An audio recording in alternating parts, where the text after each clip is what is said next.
Hello, everybody, and welcome back to the Press Play Lifestyle Inspired podcast, where we do interviews with inspiring people like our new friend Joyce here to help all of you find the resources, tools, and support you need to be your best inspired self.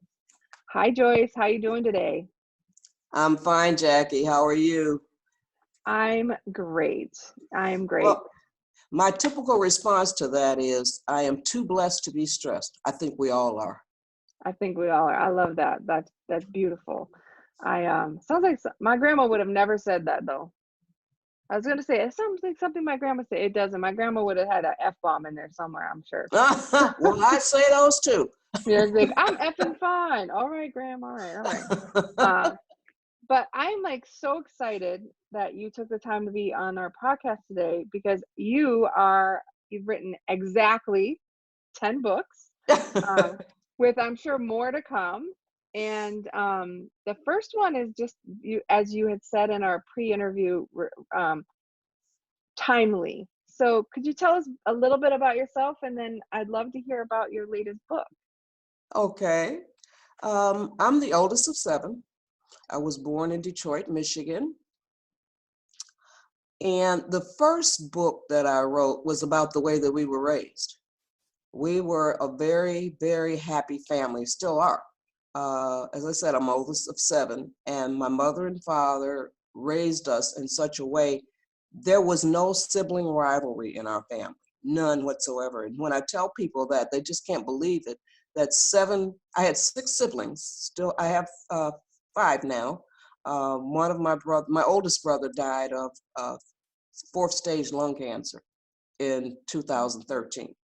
So, and we were really close. He was my hero. But so I wrote my first book in 1997. It was all about the way that we were raised. And so that really does capture what your question asked. So when we all get together, we just adore each other. And I wanted to capture the way that our parents raised us. As a matter of fact, once I had written the book, it was several years later when my sister said, Mama and Daddy would be proud of this book. And I had never even given that a consideration. I just wanted to empty out all of my memories that I thought were really important, you know. And it's only 167 pages. It includes 22 pages of recipes. Food is a huge part of our family. And 22 pages of pictures of our ancestors, our aunts, uncles, our parents, and everything. So later on down the line, somebody may give birth to a child that looks just like Aunt Lou or Uncle Oscar, you know, so they have that resource that they can look at that book and they can see. I wrote it for the kids in the family. And at some point they may be interested in it. But you know, when you're young, you're not really interested in all of it. It's just a shame the way that we are as humans, because we don't value the stuff that we should value until later in life, you know, and sometimes it's too late to value it. But at any rate, that book is there for them, the recipes, the pictures, and everything. And the first about 20 pages or so, my husband wrote, because we had been together since we were 13 years old. We're both 76 years old now. Oh And my gosh, that's my awesome. brother that passed away was his best friend. That's a matter of fact. A matter of fact, that's how I met him. He left his tie and socks on the playground at Easter time. And then my brother found him and took him back home to keep him safe. And he, you know, ended up calling and finding my brother and had found him. And that's how I met him. And so he adored my parents. My husband adored my parents. And like I said, my brother that passed was his best friend. So when I had finished the manuscript, I didn't know what to call it. And he said, all of y'all have that line of serenity running through you. So I was really intrigued by that statement. I didn't know what the hell he was talking about, have that line of serenity running through you. And so the first about 20 pages of the book, he describes what he sees as this line of serenity in each one of us, starting with my parents. And he goes all the way through the line, so that's the name of the book, Line of Serenity. And it's That's really, I have read it beautiful. many times. I just really love reading it because it's my memories too. Yeah. That is beautiful. I love that line of serenity. I have said the serenity prayer more than a billion times in my life. Um, so I think there's a difference though into like looking for it and then being it, right? Yeah, And yeah, it sounds like you guys um, are, that's who you are. Just no rivalry, right? Lots of love, loving on yeah, each other. exactly, That's exactly. beautiful. And Yeah. how wonderful to know your husband so long and to be together. My husband and I have been together 20 years, Mm-hmm. and of my age group, we're kind of an anomaly. Mm-hmm. And I can imagine you guys been together longer than most people would even realize, right? That's a Yeah. long time to We've be been with together someone. for 62 years and we've been married for 52 years. Oh, that's beautiful. I love Yep. it. 13 to 76. You still like him? Yes. Yeah, good, good. I Yes. tell my husband most days. Most days I still like Hmm. him. Other days I love him. Oh, yeah, definitely. Yeah. I'm so glad you started with the first book, but I know that based on where the world is like right now, there's a lot going on that can put people in maybe not such a shiny, happy place. But I think your newest book speaks a little bit about, a positive place. So could you tell us a bit about that? The last book that I wrote is entitled The Limitless Golden Rule, 21 Ways to Use the Golden Rule in Your Life. And I think that I wrote it in 2015. So I think that it's really appropriate every day. Using the golden rule would really help this world, and it's really bad nowadays. With this coronavirus going around. So if we So would for really some stop getting, people who may not be of Christian background, what is the golden rule, Miss Joyce? it's really funny that you asked me that question because I had written the book, and my granddaughter, who is 37, asked me what was the golden rule. Now, I raised her to live it, but I never vocalized what the golden rule stated. And so I had finished the manuscript when she asked me what the golden rule is. And so I went back and I had to change the manuscript. I just added what the golden rule is. So Like a the forward kind of. the first page is the title page, and then the second page is the copyright page and the ISBN and all that. But the Yeah. third page is the golden rule. I don't know if you'll read it. So that's Oh, we that's the can golden see. rule. Do unto Okay. others, yeah, Yeah. as you would have done unto you. Okay. The golden rule states, do unto others as you would have them do unto you. And so I put that page in there, and I explained that to her. I said, you lived it. I taught you to live it, but I didn't express what the golden rule actually stated.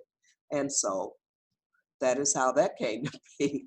Yeah, I was raised that way as well. My mother, my grandmother, my father, whomever, uh, but I was raised a lot by my grandmother, and Mm-hmm, she was a tough lady. She worked in a factory, a laundromat. She raised, I want to say, 9 kids on her mm-hmm. own, and she passed last year. But Oh, you would have sorry to met, hear that, but you got some good memories. Tell oh, me about that one. yeah, my grandmother is the best. She just never pulled punches with anyone. And I have to say I actually appreciated that she didn't sugarcoat things in life and Yes, the way the world was. yes, She had great practical advice. Don't burn your hand. Like don't put your hand in the fire. It'll burn you. Like she's a very, very practical lady.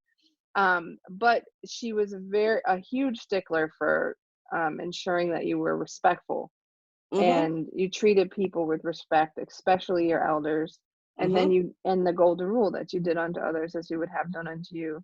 And and it always stuck with me. And so, like you had mentioned with the coronavirus, my husband's trying not to be frustrated because he's a sweet, wonderful man. But he's like, people are so afraid right now and they're so scared Uh-huh. that they can't see outside of their own microcosm, right? They can't see Yes. out. But the problem is that's why people hoard, right? That's why people go buy all the toilet paper. Like I Mm-hmm. told you before, we got 4 rolls left and we got 6 people living in my house. So, but if you were thinking, you know, one moment ahead of right this moment, right? You would have thought, well, if we all have what we need, if we all have enough, and we all make sure others have enough, the golden rule would have stopped a lot of the behaviors that have people acting up a little bit in the crisis moment. Mm-hmm. Mm-hmm. So my grandma would have swapped somebody right upside the head if she saw some of this. I swear, she'd have been in the store, see somebody with a whole thing of toilet paper, she'd have swatted them right upside the back of the head. Mm-hmm. I don't think we can do that nowadays, but Yeah, I was just thinking about that. So yeah. grandma would have though. She'd been like, "Boy, what are you doing?" Smack him in the head. Mm-hmm. But so tell us of all of so 21 ways you said, right, in the book? Yes. Do you do you have like one of your favorites or one of the real creative ways that you um turn that rule into something in your book? Well, it's 21 ways. I talk about at home, at work. Number 3 is at school, which school is no more for now. Just for a Excuse me. bit. They'll be back. Uh, Number 4 is with your relatives. Number 5, with your neighbors. Number 6 is at church. 7 is at the mall. 8 is at the grocery store. 9 is at the movie theater. 10 at the library. 11 at restaurants. 12 at the gym. 13 at the hair salon. 14 at the doctor's office. 15 at the park. 16 on an airplane, 17 on the road, 18, now I'm talking about the media now with number 18, 19, 20, and 21. 18 is television and movies, 19 is newspapers, 20 is magazines, 21 is music. So I find we it can, interesting that one of them was how to use the golden rule at church. oh, at church? Okay, let Yeah, me see here. right, because I think like we were raised. I was raised Catholic. We went to church on Sunday, and I remember my grandmother would point things out in the night, like later. She'd say, um, "This is not how we behave at church," right? Mm-hmm. Because you think you would assume you'd be wrong that everybody that goes to church acts in a godly fashion. Oh, I know. You sure would be Unfortunately, wrong. yeah. Unfortunately, that's not always the case, right? So I'm curious of, what did you have to say about the golden rule at church? Okay, here's what I'm saying. At church, people go to church to worship. True, some of them go to socialize and fellowship. But for whatever reason they are there, they should not be talked about or gossiped about because of their clothes, hair, shoes, jewelry, or whatever. There's a popular message making the rounds about the shabbily dressed man who was attending this church for the first time. Secretly, he was the new pastor.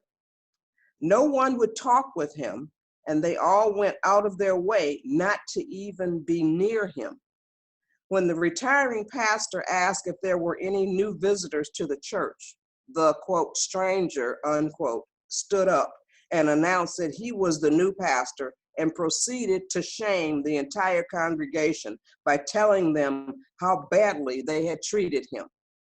They all could have used the golden rule. And that's that chapter. Yeah, that's perfect. I had an interesting experience at my prior church. Um, I was there alone because I have 4 little kids. For whatever reason, it was just me. My husband was with the kids, and there's an older man that came in church that he just wasn't somebody I'd seen before. And he looked like he was a working man. And so he was kind of looking around, and I was like, "Come on in," right? Because there's room in the pew, and he looked like he was by himself too. And he came in and we did the sign of peace and all the stuff that you do in the mass. And then afterward, I cry and stuff. But he said, thank you. And I was like, well, you're welcome. Like, but this is just how I didn't actually get it. And I was like, I'm curious. Thank me for what? And he said, I'm a truck driver. And so I drive all around the US and I go to a different church wherever I'm at because that's what I can do. That's all I can do. And he said, you're the first person that's ever spoke to me.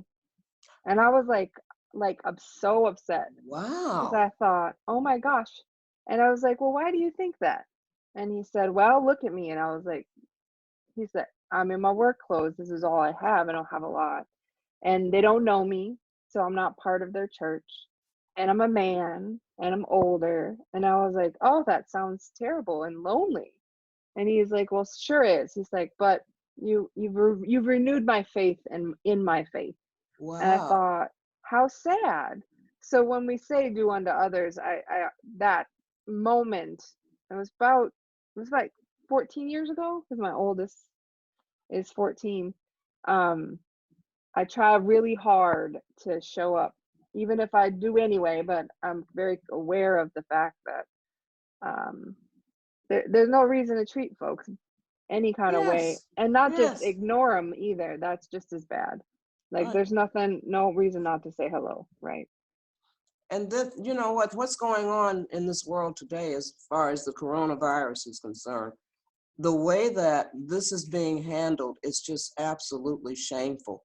The the healthcare workers don't have the protective equipment. I mean, I, I'm speechless with this. Yeah. So they're But making their own mask, and oh my yeah. God, it's just awful.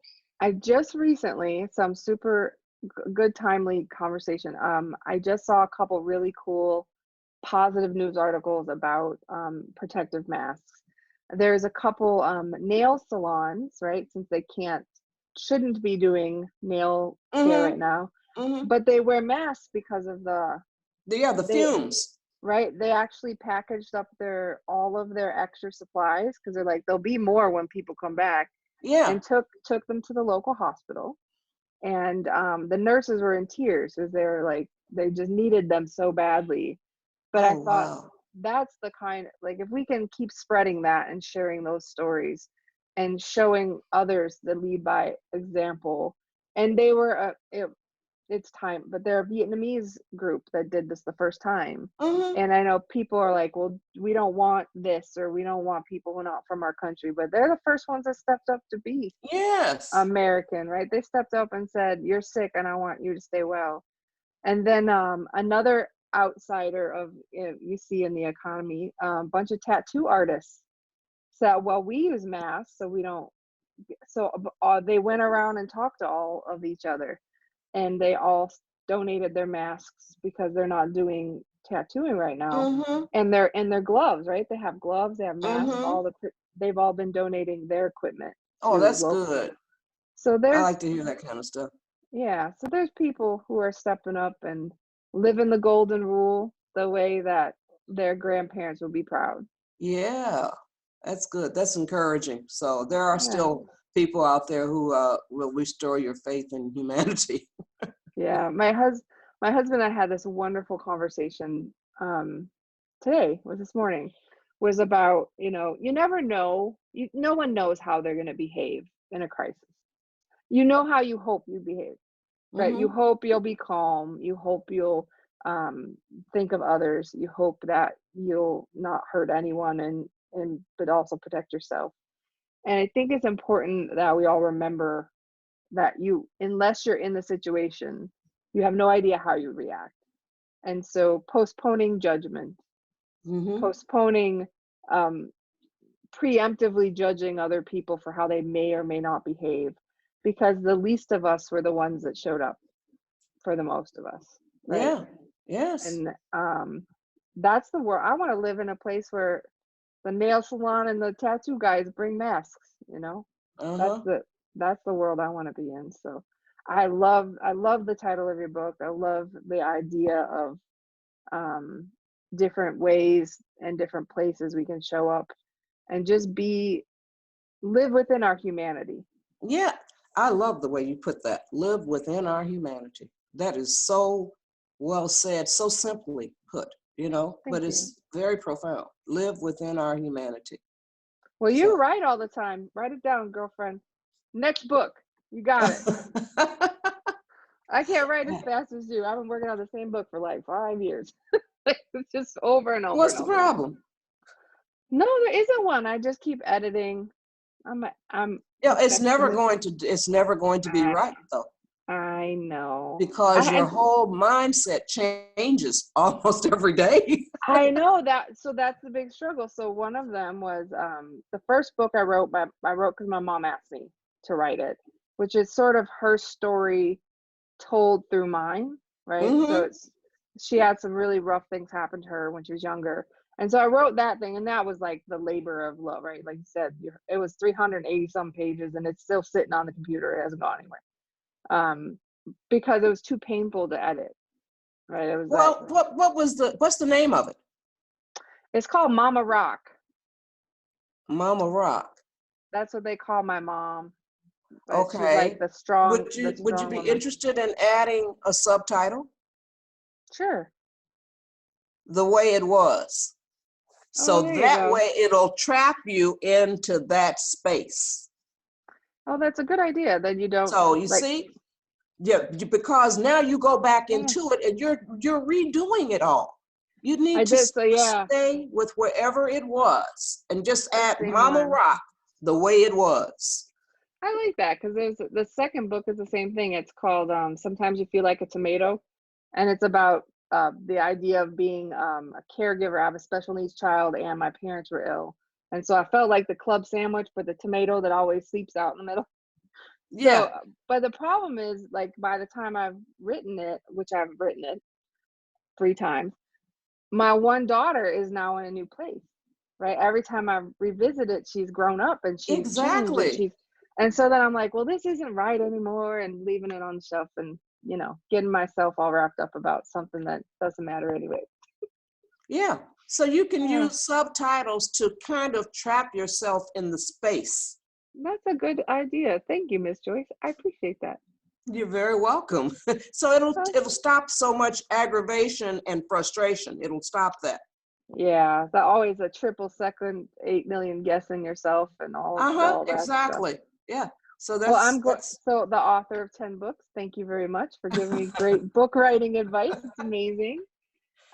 So I noticed there's you have all your books. So where can people find some of these other titles, or can you tell us the names of some of your other books and where they oh, can most find them? definitely. Yes. All the books are available at goodshortbooks.com. There are 11 books there. I wrote 10, my sister wrote 1. And all of them are inspirational. They're nonfiction, both for the most part. I think we have maybe 2 fictions, but Yeah, everything else is nonfiction. The first book is Line of Serenity. I've got them written down because I can't memorize them all. right. You wrote too many Then, books. yeah, I wrote that one in 1997. In 2003, I wrote Mother's Dozen, an easy recipe for raising great kids. Mm. In 2008, I wrote The Best Way to Keep a Man is to Let Him Go, among other things. And let him go doesn't mean quitting him or leaving him. It means being secure enough within yourself that you don't worry about where he is when he's not with you. Yeah, Then in 2009, I wrote The Vision, telling kids that they can make the world a better place. And it's kind of fiction, but it's based on a short walk through history. Uh, because kids need to be told that they're geniuses. They're little geniuses because they really are. they Uh, are. Yeah. then in 2009, I wrote a fairy tale. It was called Jet Black and Her 7 Friends. Now I'm 76 years old, and there were no fairy tales about little black girls when I was growing up. So I wrote this one myself. I love it. Uh, That's beautiful. yes, and Be the change you want to see in the world, yeah, right? that's right. Yes. And this is multi-ethnic. Jet Black and her 7 friends. One of her friends is her fairy godmother is Asian. She's a little black girl. She's got one of her friends is Hispanic, Native American, uh, Caucasian, who is in a wheelchair, and let's see, Hispanic, Native American, Asian, white, and black. That's all of them, Nice. everybody. So I love it. it's multi-ethnic. Then in 2011, I wrote Dear Bully, a collection of poems about bullying. And that one has a lot of poems in it against bullying. Oh, I'm good. trying to find a good one that I can read to you. Dear Bully, all of them start with Dear Bully. Dear Bully, last night I thought about ending my life. I was giving you way too much power. Then I thought about all of the people I loved. To them, I'm a beautiful flower. I'll continue my life for them. I'll continue my life for me. I've taken your power, dear bully. You have my sympathy. Oh, I got something in my eye here. Well, be careful. Yeah, I don't know how it can happen. I You think that have to was be an able to. eyelash. You have to be able to see to keep writing the books. Yeah, amen. And then I have one that's it's about the cyberbullying. And that's a big thing nowadays too. Unfortunately, yes. Yeah. I didn't know that I was going to be doing this, Jackie. Oh no, Here. that's perfectly fine. Okay. Dear bully, sending mean stuff on your computer or texting it on your phone is no way to deal with anyone. It's better to leave them alone. Cyberbullying is just as bad as doing it face to face. It's nothing to be proud of. It's really a total disgrace. Instead of sending mean stuff, start a cyber friendship chain. Include the kids you bullied, and then you all will gain a better way of living, more smiles in all your days, using your computers and your phones in smart and friendly ways. Oh, I love it. It's like Dr. Seuss for bullying. That's nice. I love it. It's beautiful. Yeah, so the poems are written. Jackie, I wrote 25 poems in 6 hours. It's like Oh, the it just universe. came through you. Oh my God, it was absolutely, I was amazed myself. It's like, I feel like a vessel. I totally feel like I'm being used by the universe.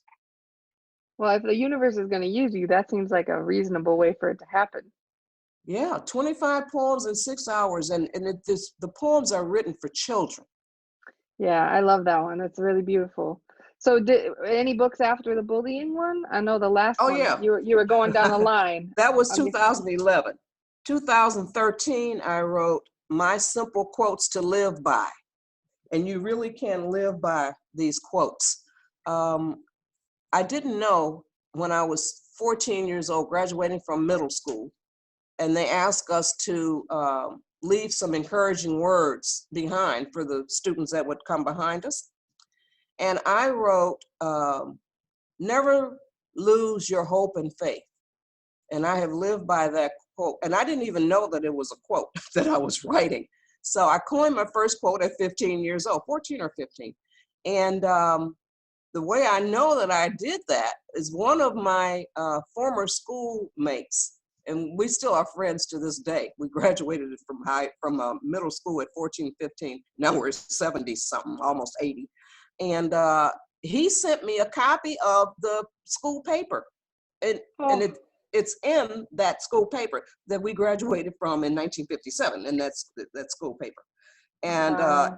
the quote is in there. All the quotes from all the students who said anything, they're in there. Joyce Jones said, never lose your hope and faith. Jones is my maiden name, naturally, obviously. And so then in 2013, I coined another quote, and it was chosen out of over 5,000 entries to a women's calendar contest. And that quote states, "It's better to die chasing a dream never caught than to die never having chased the dream." And I post that one on social media regularly to encourage people to not allow their dreams to just die, you know. So, and a lot of people will squash your dreams, but it's your dream. It's not for anybody to squash. You just need to pursue it and chase it. I love it. You're Yep, just my living simple your life quotes to live by. full of positivity and inspiration. That's lovely. Well, that's what I try to be. Then in 2014, I wrote A Breast Cancer Journey to Greater Joy, taking the fear and mystery out of a breast cancer diagnosis. It's a long title, but I wanted to capture the fact that this book takes the fear and mystery out of a breast cancer diagnosis. I want to read you one of there's 4 forwards in this book. I Oh, said, this wow. is my book, and I've got 4 forwards in it, and each one of my doctors, I sent it to the doctors that I had, my primary care physician, my breast cancer surgeon, my radiology technician, or she's a doctor, it's not a technician, and my medical doctor. So I sent it to them, and they all were very enthusiastic about writing a foreword for it. So my book has Oh, 4 forewords in it. I love it. That's awesome. And this one, Dr. Chin, she was my radiation oncologist. I had the pleasure of caring for Joyce Fields during her radiation treatment in 2011. I recall her at that time being a woman with a uniquely positive attitude. My last, now this isn't part of the statement that she made, but I just want to let you know, my last radiation, I didn't have chemo. My last radiation treatment was on, you ready for this? 11/11/11 at 11 a.m. That's so weird. I Isn't know. isn't the 11s like a Yes, some yes, special sign? yes, yes, it is. So when they told me when it was 11/11/11, and then I asked for 11 a.m. That's why I asked for that. So, but now she continues. Joyce writes an extremely straightforward and easy to read book with everything explained in lay terms. I believe that her personal recollection of the details of undergoing breast cancer treatment and the decision making involved offers great support to other patients because they are able to essentially relive her experience through reading this book. Details regarding the emotions she went through, interactions with family members, scheduling appointments, reactions to big machines like radiation machines and PET/CT scanners are vividly recounted. Treatment involves visits to so many different physicians and undergoing so many tests. Reading Joyce's book ahead of time would greatly prepare patients regarding what to expect. Early stage breast cancer is generally a highly curable disease. However, the word, quote, cancer, unquote, is extremely stressful, and Joyce takes the mystery out of treatment of early stage breast cancer. I love the fact that she said that.